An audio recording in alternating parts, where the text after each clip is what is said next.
Baryaguma Banyete Omunyamugisaha. Baryaguma Banyete Omunyamugisaha.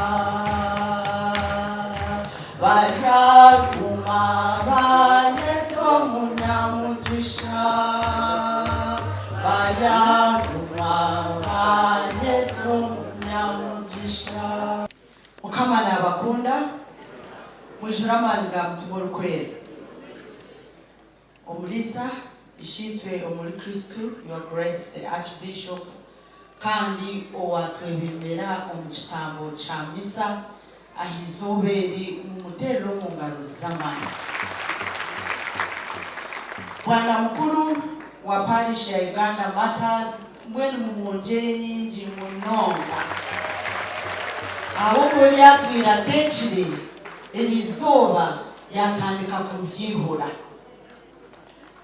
The Right Honorable Speaker, represented by the Honorable Minister Robert Mao of Justice and Constitutional Affairs, the Honorable Minister of Trade, Industry and Cooperatives, Honorable Francis Mwebesa, the Honorable Minister Bright Rwamirama, and our very good neighbor, the Honorable Members of Parliament in your distinguished capacities, and in a special way to welcome the Honorable Andrew Ojok all the way from Omboro.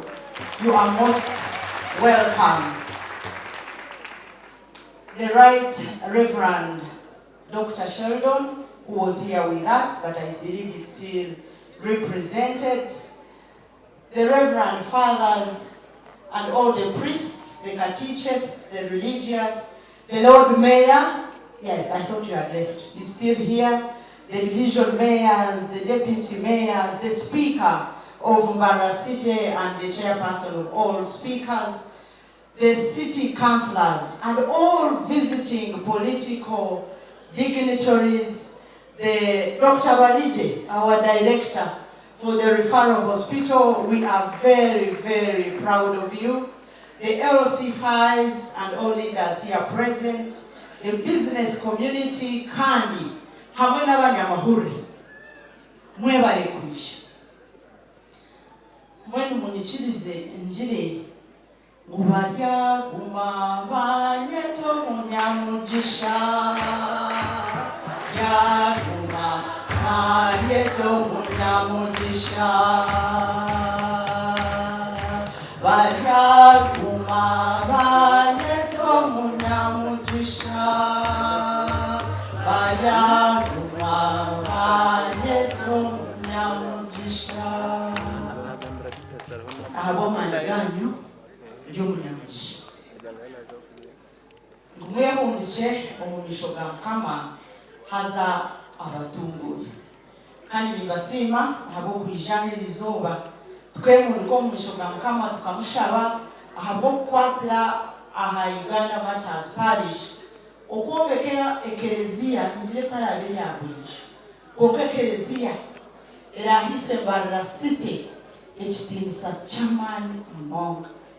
Kandi niteekateka mulibasa kuzumbya afaayo abokuba tulisite ebyo nibyo tulikwetaaga. Kandi nishemererwa mu church neja kutwebembera abantu twena nituza kukorata abokuba ekituza kukorera izoba titukuza kushaba konkanye n'amasiko nituza kuba ekyoburambuzi omu Uganda no mu nsi yona. 150 pillars is not a joking matter. So therefore, abakuteka mwena omubitinisa byanyu nimbasini. Ndukuhendera takesire bagenzi banje munyikirize mpise obutumwa okuramusya okuruka owa Right Honorable Speaker Anita Among. Nyewe on Parliament ninkuraba MPA bine kwaye. Ekyakabiri ni ntandikirwaho ahabwa Mbarara Archdiocese twali tukole emirimo yona ey'omu Parliament. Mwena habwecho anshabire na message yakisindika ngogo amana wa Maria abakristo banje ba Uganda Martyrs ubanda mukizi abo kubanyimazyo bire ningamba na muzeye wa group kajanye babito okani wobo mwamaje yagira so kumpereze najiro kunaganira na speaker ibyo nibyo bigambo ibyantumire kandi nipsyaho okusasira okuruga wa Honorable Mwenepaka tiyabasa kubaho konka Honorable Rukari ahantu hari jwire kandi ashwikirwe kandi ejo tusimira ruhanga yo grace of man barita ubutumwa ine kintu kimwe ikinashomamo ngwabahese ndabingi n'abashishi mwene Honorable Ministers omuhanga nangwa na minister nakuwehura chief guest ntinyowenko washomere byo kucenchura kungwihama kanguhi ng'omurimo gw'abakyaro kuteekaho sente omwishaho aha gavumenti